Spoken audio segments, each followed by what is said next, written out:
Coverage day कार्यक्रम में शामिल होंगे। रुद्राक्ष कन्वेंशन सेंटर में कार्यक्रम का आयोजन होगा। सीएम योगी बाबा विश्वनाथ धाम में भी दर्शन पूजन करेंगे और पीएम आवास योजना के तहत लोगों को घर की चाबी सौंपेंगे। तो सीएम योगी आज वाराणसी के दौरे पर आएंगे।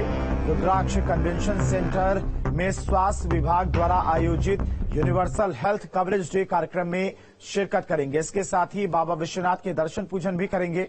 वहीं सीएम योगी प्रबुद्ध जन सम्मेलन को भी संबोधित करेंगे। साथ ही योगी आदित्यनाथ सरकार द्वारा चलाई जा रही विभिन्न योजनाओं के 21 लाभार्थियों को सौगात देंगे और प्रधानमंत्री आवास योजना के तहत सीएम योगी 4 लोगों को उनके घर की चाबी सौंपेंगे। साथ ही ग्रामीण खेल प्रोत्साहन योजना के अंतर्गत स्पोर्ट्स किट भी वितरित करेंगे। गंगा दूत और नशा मुक्ति उन्मूलन कार्यक्रम में प्रमाण पत्र दिया जाएगा।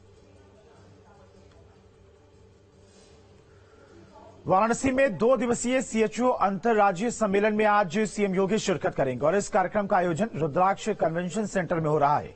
कल केंद्रीय स्वास्थ्य मंत्री मनसुख मंडाविया ने कार्यक्रम का शुभारंभ किया था और कार्यक्रम में यूपी राज्य समेत अन्य राज्यों के 900 से अधिक सामुदायिक स्वास्थ्य अधिकारी यानी कि सीएचओ शामिल हो रहे हैं। कार्यक्रम में यूपी, बिहार, झारखंड, मध्य प्रदेश के सीएचओ शामिल हो रहे हैं और कार्यक्रम में यूपी सहित अन्य राज्यों के स्वास्थ्य मंत्री भी शामिल हो रहे हैं। इस कार्यक्रम में बेहतर चिकित्सा सुविधा आम लोगों तक पहुंचाने पर मंथन चल रहा है।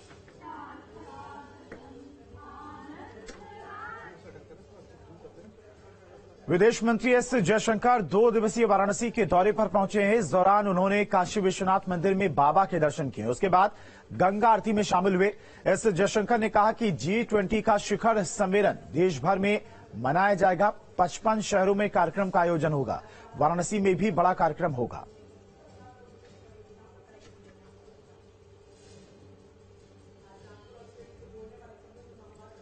वहीं वाराणसी में काशी तमिल संगम कार्यक्रम में शरीक होने के दौरान विदेश मंत्री एस जयशंकर ने बताया कि उनकी कोशिश होगी कि वाराणसी में G20 के डेवलपमेंट मिनिस्टर का कार्यक्रम किया जाए।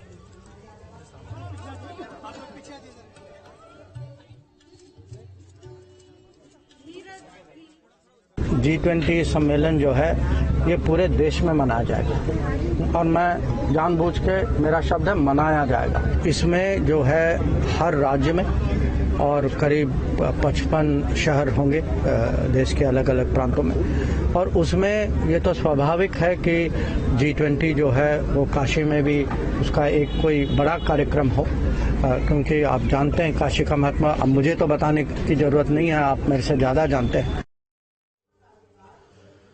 और लखनऊ से बड़ी खबर है, बीजेपी की आज बड़ी बैठक है। प्रदेश अध्यक्ष भूपेंद्र सिंह चौधरी के नेतृत्व में यह बैठक होगी। संगठन महामंत्री धर्मपाल सिंह भी इस बैठक में मौजूद रहेंगे। बीजेपी पदाधिकारियों के साथ बैठक करेंगे और इस बैठक में कार्यक्रमों, अभियानों और संगठनात्मक गतिविधियों पर मंथन किया जाएगा।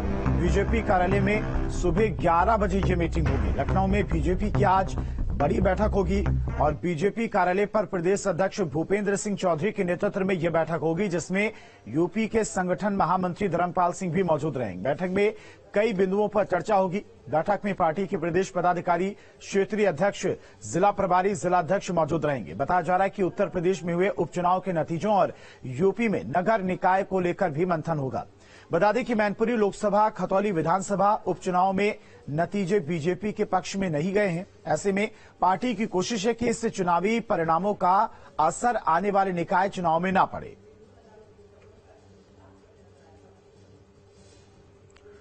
यूपी बीजेपी के प्रदेश अध्यक्ष भूपेंद्र चौधरी ने शनिवार को दिल्ली में बीजेपी के राष्ट्रीय अध्यक्ष जेपी नड्डा से मुलाकात की। दोनों के बीच करीब 20 मिनट तक मुलाकात हुई। भूपेंद्र चौधरी ने जेपी नड्डा को यूपी उपचुनाव की रिपोर्ट सौंपी। बता दें कि इससे पहले शुक्रवार को लखनऊ में बीजेपी नेताओं के बीच में उपचुनाव को लेकर समीक्षा बैठक हुई थी।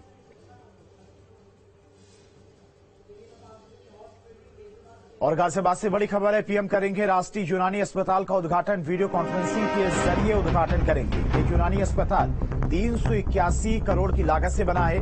उत्तर भारत का सबसे बड़ा यूनानी अस्पताल होगा। अस्पताल में 14 विशेषज्ञ डॉक्टर मरीजों का इलाज करेंगे और दिल्ली एनसीआर के लोगों को इससे बड़ी स्वास्थ्य सुविधा मिलने वाली है।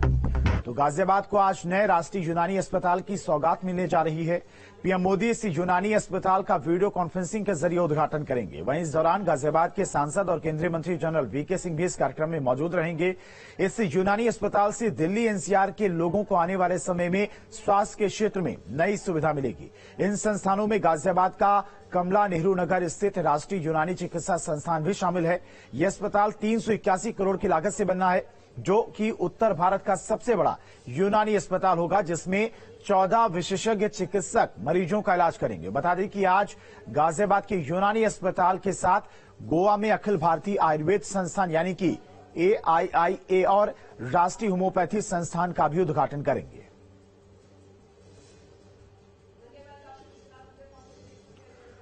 एसपी अध्यक्ष अखिलेश यादव के तंज पर कन्नौज के सांसद सुब्रत पाठक ने पलटवार किया। उन्होंने कन्नौज के विकास को लेकर अखिलेश यादव और डिंपल यादव पर सवाल उठाए हैं।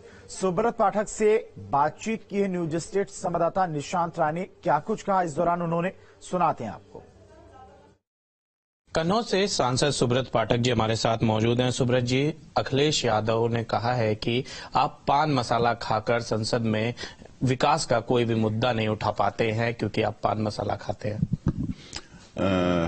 अखिलेश जी और अखिलेश जी की पत्नी दोनों लोग लगभग 19 साल कन्नौज से सांसद रहे।